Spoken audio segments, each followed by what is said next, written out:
नमस्कार साथियों, तो कैसे हैं आप लोग? उम्मीद है आप लोग अच्छे होंगे, मस्त होंगे और स्वस्थ होंगे और अच्छे से पढ़ाई कर रहे होंगे। आज जो है हम आपको कराने वाले हैं क्लास 12th हिस्ट्री का चैप्टर 4, जिसका हम जो है थ्योरी एक्सप्लेनेशन का पार्ट 2 करा रहे हैं। और इस चैप्टर का नाम है विचारक, विश्वास और इमारतें। इससे पहले हमने जो है आपको उस पहली वाली वीडियो में बताया था कि स्तूप क्या होता है, जैन धर्म में कितने तीर्थंकर आए, उनके प्रति आप उनके जो है कितने प्रतीक चिन्ह थे, क्या प्रतीक चिन्ह थे, और स्तूप क्या होता था, स्तूप की संरचना किस प्रकार होती थी। तो आज जो हम पढ़ने वाले हैं जैन धर्म की शिक्षाओं के बारे में। तो आइए बिना देरी के वीडियो को स्टार्ट करते हैं। तो सबसे पहले हम देखते हैं कि जैन धर्म की शिक्षाएं। तो जैन धर्म के पंच महाव्रत कौन से हैं? तो ये जो है इनकी जैन धर्म की शिक्षाओं में शामिल हैं। तो जैन धर्म में पंच महाव्रत अहिंसा, सत्य, अस्तेय, ब्रह्मचर्य और अपरिग्रह हैं। ये 5 व्रत जैन धर्म के अनुयायियों के लिए जीवन जीने का मार्ग दर्शिका हैं, या उनके लिए जो है मार्गदर्शन थे। तो जैन धर्म में जो है पंचव्रत दिए गए हैं, जिनमें एक है अहिंसा, सत्य, अस्तेय, ब्रह्मचर्य और अपरिग्रह। तो ये जो है 5 जो महाव्रत थे, जो है जैन धर्म के अनुयायियों को जो है अपनाने ही पड़ते थे, ताकि उनके जीवन में जो है वो मोक्ष प्राप्त कर सकें। तो अब जो है हम पढ़ेंगे इनको डिटेल से कि अहिंसा क्या होती है। तो यह सबसे महत्वपूर्ण महाव्रत है, जिसका अर्थ है किसी भी जीव को नुकसान ना पहुंचाना। यह सिर्फ शारीरिक हिंसा से परे है, बल्कि मानसिक और भावनात्मक हिंसा से भी बचाना भी शामिल है। यानी कि जो अहिंसा होती है, वो केवल शरीर को नुकसान पहुंचाकर ही नहीं, बल्कि मानसिक रूप से और भावनात्मक रूप से भी जो है हिंसा की जाती है। इसीलिए हमें जो है हिंसा नहीं करनी चाहिए, बल्कि लोगों को ना परेशान करना चाहिए, ना किसी को मारना चाहिए, ना किसी को पीटना चाहिए। इसीलिए हमें जो है अहिंसा का पालन करना चाहिए और हिंसा से दूर रहना चाहिए। आगे इसी में आता है, इन प्रतिज्ञाओं का पालन करने से जैन अपनी आत्मा को शुद्ध करते हैं और बुरे कर्मों को कम करते हैं। यानी कि जो जैन धर्म के जो लोग होते हैं, अनुयायी होते हैं, वो जो है अहिंसा, सत्य, अपरिग्रह, ब्रह्मचर्य, इन सभी का पालन करके जो है अपनी आत्मा को जो है शुद्ध करते हैं और बुरे कर्मों से दूर रहते हैं। अब इसी में दूसरा जो आता है पंच महाव्रत, वो है सत्य, जिसे हम कहते हैं सत्यनिष्ठा। यानी कि झूठ ना बोलना और हमेशा सच बोलना, यह सत्य को सबसे शक्तिशाली मानते हैं और इसके पालन को बहुत महत्व देते हैं। यानी कि जो जैन धर्म के अनुयायी होते हैं, वो कहते हैं कि हमें जो है सत्य, हमेशा सत्य का साथ देना चाहिए, कभी झूठ नहीं बोलना चाहिए, हमेशा सच बोलना चाहिए। और ये जो है इसको सबसे शक्तिशाली मानते हैं, और इसके पालन को जो है जैन धर्म में काफ़ी ज़्यादा महत्व दिया जाता है। उसी प्रकार जो है बौद्ध धर्म में भी जो है इन सभी को जो है महत्व दिया जाता है। आगे आता है अस्तेय। अस्तेय का मतलब होता है चोरी ना करना। तो किसी भी वस्तु को बिना दिए या अनुमति के ग्रहण ना करना, यह भौतिक संपत्ति के साथ-साथ ज्ञान और विचारों को भी शामिल करता है। तो इसीलिए जैन धर्म में कहा गया है कि अस्तेय, यानी कि हमें जो है चोरी नहीं करनी चाहिए और किसी की भी संपत्ति पर जो है जबरदस्ती अधिकार नहीं जमाना चाहिए। अब जो आगे आता है वो आता है ब्रह्मचर्य, जिसका मतलब है आत्म संयम, यानी कि खुद पर जो है कंट्रोल करना, अपनी यौन शिक्षाओं या यानी कि जो वो होती हैं इंद्रियां, उन पर जो है नियंत्रण रखना। यानी कि यौन इच्छाओं पर नियंत्रण रखना और ब्रह्मचर्य का पालन करना, यह सभी प्रकार के व्यसन, यानी कि जो व्यसन होते हैं, उन वासनाओं से दूर रखने की बात करता है। यानी कि जैन धर्म के जो अनुयायी होते हैं, उनको जो है ब्रह्मचर्य का पालन करना होता है, यानी कि अपनी जो आत्मा होती है उस पर संयम रखना पड़ता है, उसके अंदर जो यौन वासनाएं होती हैं उन पर जो है नियंत्रण रखना होता है और ब्रह्मचर्य का पालन करना होता है, जो कि इनकी जो सभी जो व्यसन होते हैं उनमें जो है वासनाओं से दूर रहने की बात करता है। अब आगे आता है अपरिग्रह, यानी कि जिसे अनासक्ति कहते हैं। तो वस्तुओं, संपत्ति या किसी भी चीज में अनासक्त, यानी कि जो आसक्त ना होना, यह मोह और आसक्ति से दूर रहकर निर्लिप्त रहने की बात करता है। यानी कि इसमें जो है संपत्ति, यानी कि जो है धन का संचय ना किया जाए, और इन सभी से जो है इन सभी मोह माया से जो है दूर या रहा जाए, यही जो है जैन धर्म इसमें बात करता है। अब इसमें जो है इन 5 महाव्रतों का पालन करके जैन धर्म के अनुयायी कर्म बंधन से मुक्त होकर मोक्ष की ओर अग्रसर होते हैं। जैनियों के अनुसार कर्म बंधन से आत्मा को मुक्ति दिलाने के लिए 5 महाव्रत को अपनाना चाहिए, जो कि हम आपको पढ़ा चुके हैं। तो जैन धर्म में जो है इन सभी 5 महाव्रतों का जो है पालन करने वाले अनुयायी जो है अपने कर्म बंधन से मुक्त होकर मोक्ष की प्राप्ति कर कर लेते हैं। अब आगे आते हैं जैन धर्म के त्रिरत्न। तो जैन धर्म में जो है त्रिरत्न हैं, जिनमें सम्यक दर्शन, सम्यक ज्ञान और सम्यक आचरण है, जो कि हम आपको डिटेल में भी पढ़ाने वाले हैं। तो जैन धर्म के 3 रत्न या जिन्हें हम त्रिरत्न भी कहा जाता है, वे हैं सम्यक दर्शन, सम्यक ज्ञान और सम्यक आचरण। ये तीनों मोक्ष प्राप्त करने के लिए आवश्यक मार्गदर्शक हैं। यानी कि जैन धर्म में जो है त्रिरत्न के बारे में पूछा जाता है कि जैन धर्म के त्रिरत्न कौन से हैं? तो सम्यक दर्शन, सम्यक ज्ञान और सम्यक आचरण, ये जो तीनों हैं जो वह मोक्ष प्राप्त करने के लिए आवश्यक मार्गदर्शन होते हैं जैन धर्म में। अब सबसे पहले हम पढ़ेंगे सम्यक दर्शन, जिसका मतलब होता है सही विश्वास। यानी कि यह जैन धर्म की शिक्षाओं और सिद्धांतों में गहरी आस्था और विश्वास रखने से संबंधित है, जो कि जीव और जगत के बारे में सही समझ प्रदान करती है। यह आत्मा की प्रकृति, कर्म और मोक्ष के मार्ग को समझने में मदद करता है।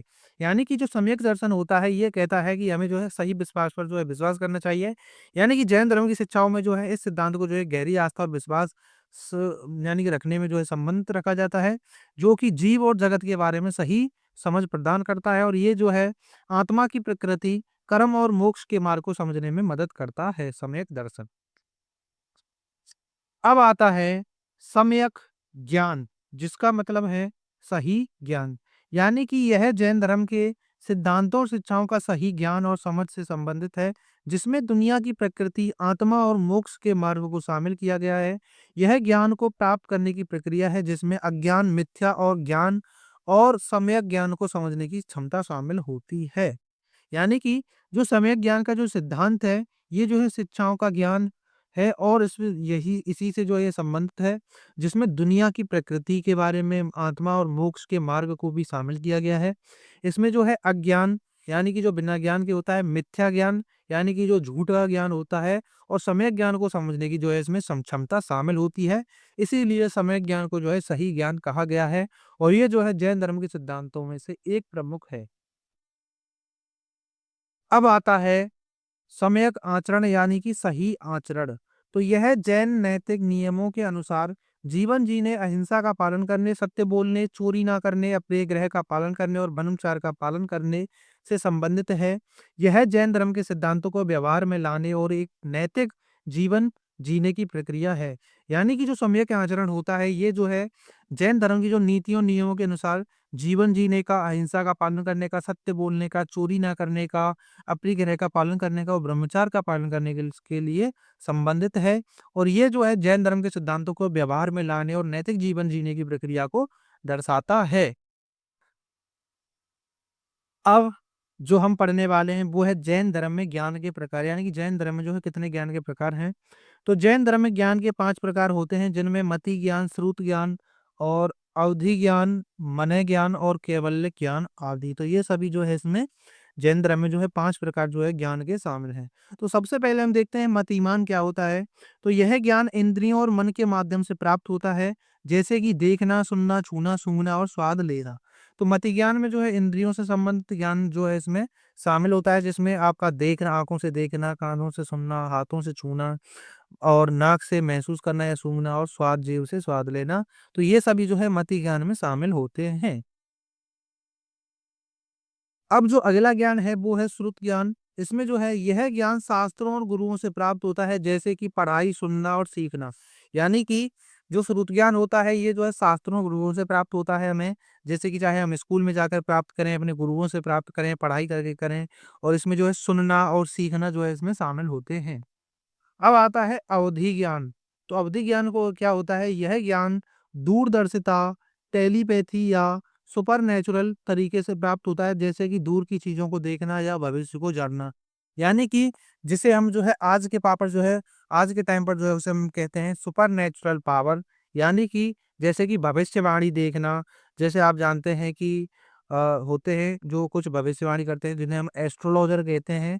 तो ये जो है अवधि ज्ञान में आता है, यानी कि जो भविष्य की चीज़ों को देख लेते हैं, समय से पहले की चीज़ें को देख लेते हैं, तो यही जो है अवधि ज्ञान होता है, यानी कि जो एक समय का ज्ञान माना जाता है, जिसे हम जो है दूरदर्शिता या टेलीपैथी या फिर सुपरनैचुरल पावर भी कहते हैं, जिसे हम ये जो है इंग्लिश शब्द हैं टेलीपैथी और सुपरनैचुरल पावर। अब आता है मन है ज्ञान, जो मन का ज्ञान, यानी यह ज्ञान दूसरे के विचारों और भावनाओं को समझने की क्षमता देता है या क्षमता है। यानी कि जो मन का ज्ञान होता है वो जो है दूसरों के विचारों को, दूसरों की भावनाओं को समझने की क्षमता देता है।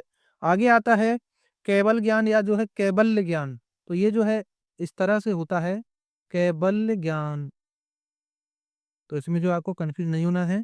तो यह पूर्ण ज्ञान है जो सभी चीज़ों का प्रत्यक्ष ज्ञान प्रदान करता है, जिनमें आत्मा का ज्ञान, कर्मों का ज्ञान और ब्रह्मांड का ज्ञान शामिल है। तो आप जानते हैं कि यह ज्ञान जो है आत्मा के ज्ञान के लिए, कर्मों के ज्ञान के लिए और ब्रह्मांड के ज्ञान के लिए शामिल है, और ये जो ज्ञान जो होता है वो जो है पूर्ण ज्ञान माना जाता है।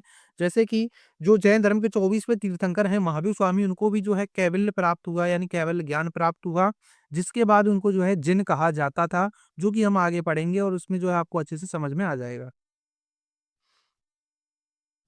अब हम देखते हैं कि जैन धर्म के सप्त तत्व यानी कि 7 तत्व कौन से हैं? तो जैन धर्म के 7 तत्व जीव, अजीव, आश्रव, बंध, संवर, निर्जरा और मोक्ष आदि, ये जो है जैन धर्म के सप्त तत्व हैं, यानी कि 7 तत्व हैं। तो सबसे पहले आता है जीव, तो यह आत्मा या चेतना का तत्व होता है। फिर आता है अजीव, यह अचेतन तत्व जिसमें पदार्थ, समय, स्थान, धर्म और अधर्म शामिल होते हैं।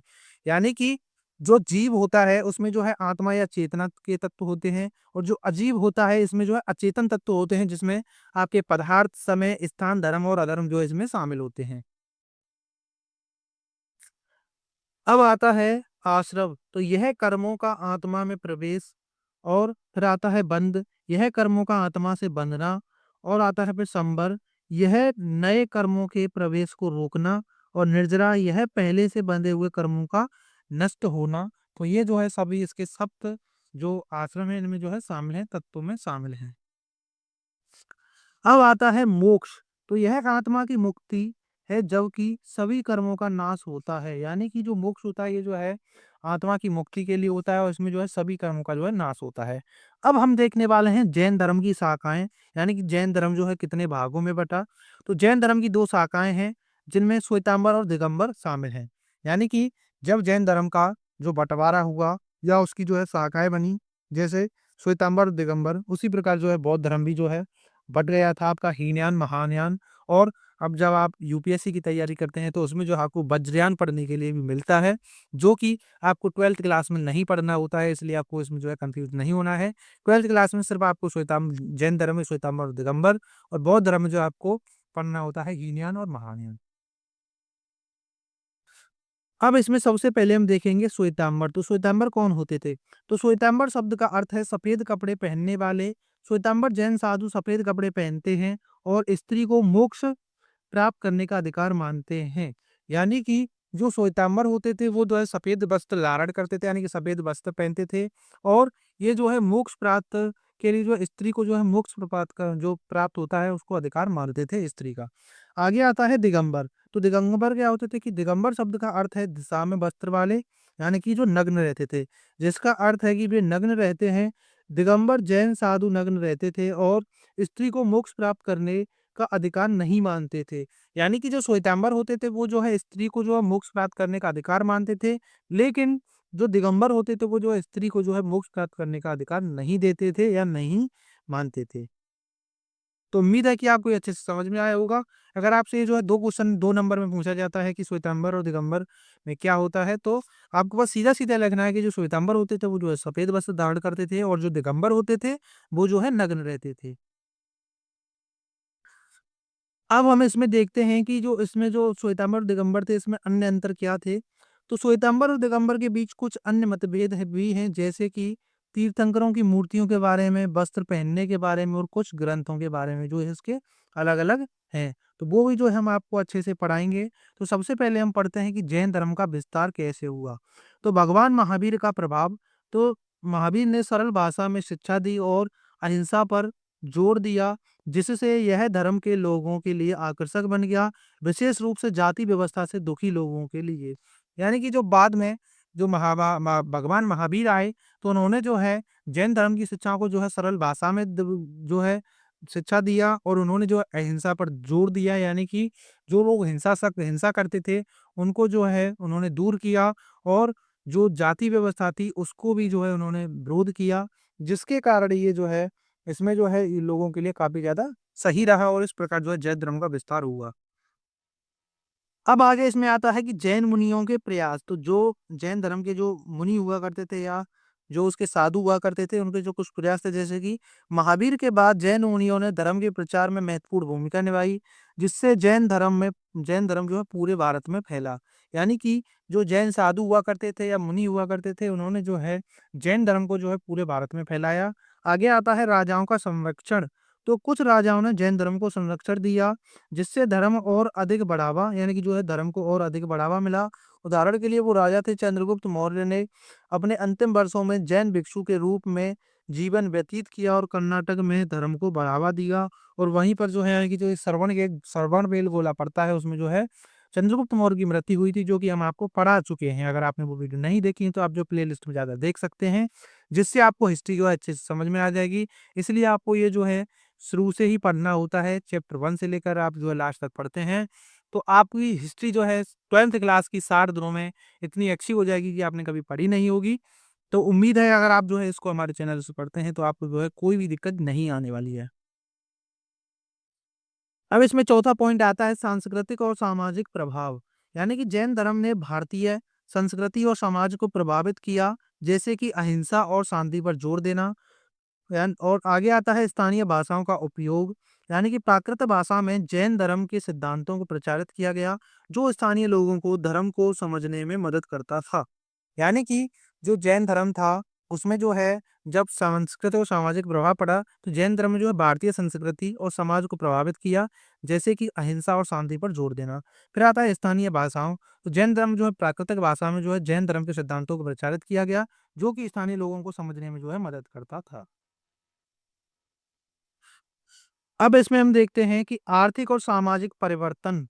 तो जैन धर्म ने समाज में सामाजिक असमानता के खिलाफ आवाज उठाई और आर्थिक रूप से गरीब लोगों को समर्थन दिया, जो धर्म को लोकप्रिय बनाने में सहायक था। आगे आता है दक्षिण भारत में प्रसार। तो अकाल के कारण मगध से दक्षिण भारत की ओर पलायन करने वाले लोग जैन धर्म लेकर गए और भद्रबाहु की शिक्षाओं के कारण यह धर्म दक्षिण भारत में भी फैला।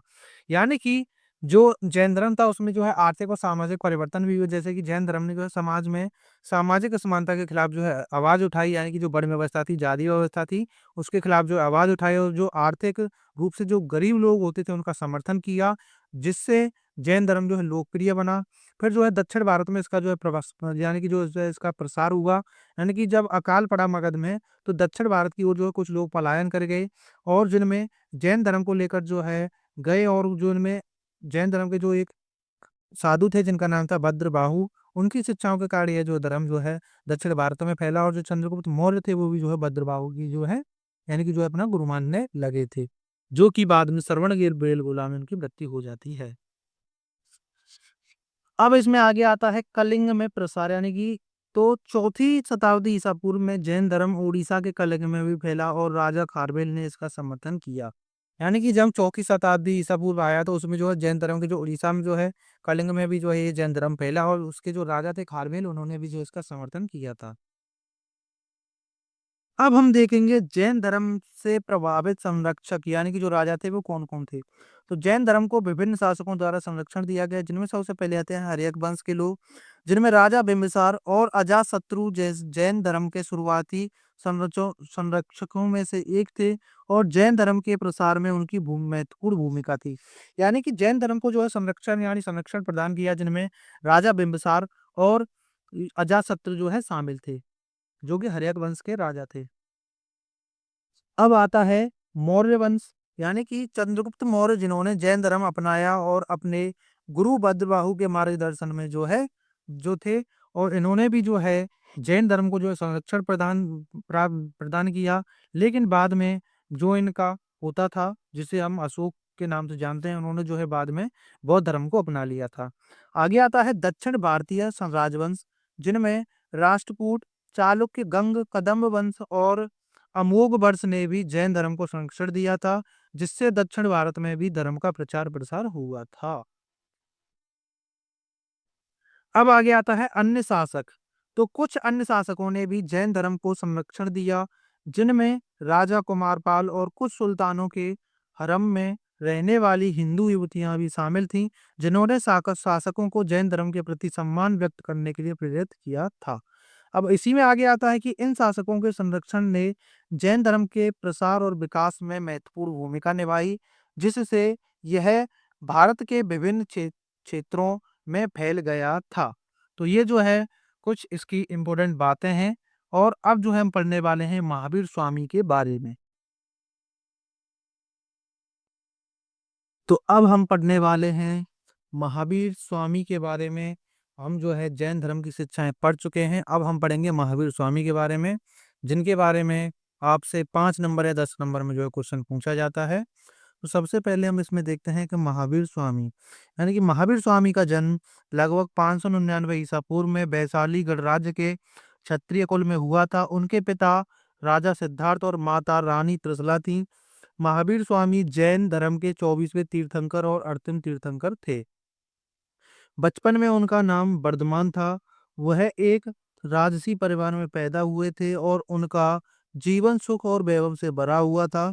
उन्होंने 30 वर्ष की आयु में महावीर स्वामी ने जो है संसार के भोग विलास से विरक्त, यानी कि जो है प्राप्त कर ली और संन्यास धारण कर लिया। यानी कि जो महावीर स्वामी थे, उनका जन्म जो है 599 ईसा पूर्व में हुआ था, और वो हुआ था वैशाली गणराज्य में। और उनके पिता का नाम था सिद्धार्थ और माता का नाम था त्रिशला। और ये जो है जैन धर्म के 24वें तीर्थंकर थे, और इन्हीं को जो है अंतिम तीर्थंकर भी माना जाता है। और इनके बचपन का नाम था वर्धमान। और ये जो है एक राजसी परिवार, यानी कि राज्य परिवार में पैदा हुए। और इनका जो जीवन था वो सुख से भरा हुआ था, क्योंकि ये जो है एक राज्य परिवार में पैदा हुए थे। और 30 वर्ष की आयु में महावीर स्वामी ने जो है अपने घर को त्याग दिया और संन्यास संन्यास जो है धारण कर लिया था।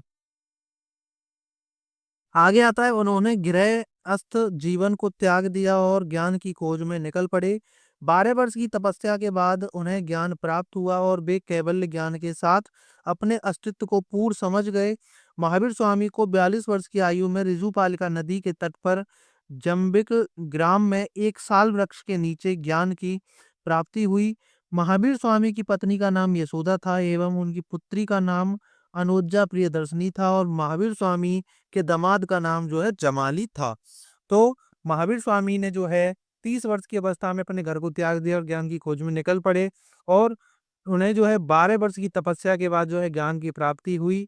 और उस ज्ञान को प्राप्त करने के बाद ये जो इन्हें जो है जिन कहलाए, जिन्हें जो है जिन कहा जाता है, और इनको जो है कैवल्य ज्ञान प्राप्त हुआ। और इनको जो ज्ञान है 42 वर्ष की आयु में जो है ऋजुपालिका नदी के तट पर, और एक गांव पड़ता है जिसका नाम है जम्बिक गांव, उसमें जो है एक साल वृक्ष भी पड़ता है, उसके नीचे जो है इनको ज्ञान की प्राप्ति हुई थी। और जो महावीर स्वामी की पत्नी थी, तो उनका नाम था यशोदा, और उनकी पुत्री का नाम था अनुज्जा प्रियदर्शनी, जिनकी शादी जो है इन्होंने जमाली से की थी, और जमाली जो है इनका एक शिष्य था। यानी कि जो इनके दामाद का नाम से भी जो है आपसे ऑब्जेक्टिव क्वेश्चन में पूछा जाता है कि महावीर स्वामी के दामाद का नाम क्या था, तो वो जो है जमाली था। अब आगे इसी में आता है, जमाली महावीर स्वामी की पुत्री प्रियदर्शनी के पति थे। महावीर स्वामी ने अपना पहला उपदेश बिहार राज्य के राजगृही नगरी में बेपुलाचल पर्वत पर दिया था। यह स्थान वर्तमान में राजगीर बिहार के नाम से जाना जाता है। इस उपदेश को वीर शासन उदया भी कहा जाता है। और महावीर स्वामी ने अपना अंतिम उपदेश बिहार के पावापुरी में दिया था। यानी कि जो महावीर स्वामी थे, उन्होंने जो है अपना जो पहला उपदेश जो है वो जो है राजगीर में दिया था, जो कि विपुलाचल पर्वत पर दिया था। और वर्तमान में जो है इसी को जो है यानी कि जो राजगृही था, इसको जो है राजगीर के नाम से भी जाना जाता है। और जो इनका पहला उपदेश था, उसको जो है वीर शासन उदया कहा गया था। और महावीर स्वामी ने अपना अंतिम उपदेश जो है बिहार के पावापुरी में दिया था। अब आगे आता है, यह वह स्थान है जहां उन्होंने ज्ञान प्राप्त किया था, और यहीं उन्होंने अपना पहला और आखिरी उपदेश दिया था। महावीर स्वामी की मृत्यु 72 वर्ष की आयु में ईसा पूर्व 468 में पावापुरी बिहार में हुई थी। यानी कि जो महावीर स्वामी थे, उनकी जो मृत्यु हुई थी, वो जो है 72 वर्ष की आयु में जो है 468 ईसा पूर्व में हुई थी। लेकिन इसमें हमने आपको पहले कराया कि जो इनका जो जन्म तिथि थी, यानी कि 599 ईसा पूर्व से इनकी जो मृत्यु है वो मानी जाती है 527 ईसा पूर्व में। और इनके एक और जन्म तिथि है जो है 540 ईसा पूर्व, जिससे मानी जाती है इनकी जो मृत्यु जो है 468 ईसा पूर्व में। तो ये भी आपको याद रखना है। इसीलिए हम आपको जो ये दोनों डेट बता रहे हैं, क्योंकि आपसे परीक्षाओं में पूछी जाती हैं। अगर आपको ये परीक्षाओं में दोनों ही डेट दी जाती हैं, तो आपको जो है 599 ईसा पूर्व पर टिक करना है। लेकिन अगर आपको 599 ईसा पूर्व नहीं दिया हुआ होता है, तो आपको जो है 540 ईसा पूर्व करना होता है। और इनकी जो है ज़्यादातर इनका जन्म ही पूछा जाता है कि महावीर स्वामी का जन्म जो है कब हुआ था, तो वो जो है 599 ईसा पूर्व या फिर 540 ईसा पूर्व में हुआ था। उम्मीद है कि आपकी ये कन्फ्यूज़न दूर हो गई होगी। तो हमें जो है महावीर स्वामी के बारे में जो है इतना पढ़ना होता है, क्योंकि ये जो है आपसे 5 नंबर या 10 नंबर में पूछ लिया जाता है। अब हम पढ़ेंगे प्रमुख जैन संगतियों के बारे में। तो जैन धर्म में 2 प्रमुख संगतियाँ हुईं। पहली संगति लगभग 300 ईसा पूर्व में पाटलिपुत्र में हुई थी, और दूसरी संगति जो है 512 ईस्वी में जो है वल्लभी में हुई थी। तो अब इसको जो है हम डिटेल से पढ़ेंगे कि प्रथम जो संगति हुई थी जैन धर्म की, ये जो है इसमें जो है 2 संगतियाँ हुई थी, जिसमें सबसे पहली प्रथम संगति थी 300 ईसा पूर्व में हुई थी। यानी कि जो समय था इसका 300 ईसा पूर्व था। स्थान था पाटलिपुत्र, जो कि वर्तमान में पटना है, और इसकी अध्यक्षता की थी स्थूलभद्र ने। और इसका महत्व था, जैन धर्म के ग्रंथों का संकलन और संगठन किया गया था इस वाली संगति में, जो कि 300 ईसा पूर्व में हुई थी। अब देखते हैं हम इसकी द्वितीय संगति। तो इसकी जो दूसरी संगति थी वो हुई थी 512 ईस्वी में, और इसका स्थान था वल्लभी, जो वर्तमान गुजरात में पड़ता है, और इसकी अध्यक्षता की थी देवरादि छमारमण ने। और इसका महत्व था 12 अंगों और 12 उपअंगों का अंतिम संकलन किया गया था इस संगति में। तो उम्मीद है कि ये वाली जो है आपको संगतियाँ समझ में आई होंगी, महावीर स्वामी के बारे में अच्छे से आपको समझ में आया होगा। तो आपको एक बार और जान लीजिए कि जो महावीर स्वामी थे, उनका जन्म जो है 599 ईसा पूर्व में हुआ। अगर आपको 599 ईसा पूर्व ना दिया हुआ हो, तो आपको 540 ईसा पूर्व करना है। आपकी दोनों ही डेट सही हैं। और इनका जो पिता का नाम था वो था सिद्धार्थ, और माता का नाम था त्रिशला। पत्नी का नाम था यशोदा, और पुत्री का नाम था प्रियदर्शनी। तो ये जो है आपको इम्पोर्टेंट है, जो कि आपको याद रखने हैं, क्योंकि आपसे जो है पूछा जाता है। और एक बात आपसे पूछी जाती है कि महावीर स्वामी को जब कैवल्य ज्ञान प्राप्त हुआ था, उसको जो है उसके बाद उन्हें क्या कहा गया, तो उन्हें जो है जिन कहा गया था। तो अब जो है ये हमारी वीडियो यहीं पे समाप्त होती है। अगर आपको वीडियो पसंद आई है तो प्लीज़ वीडियो को लाइक कर देना। आप इस चैनल पर नए हों तो चैनल को सब्सक्राइब कर देना। मिलते हैं नेक्स्ट वीडियो में, तब तक के लिए जय हिंद, वंदे मातरम।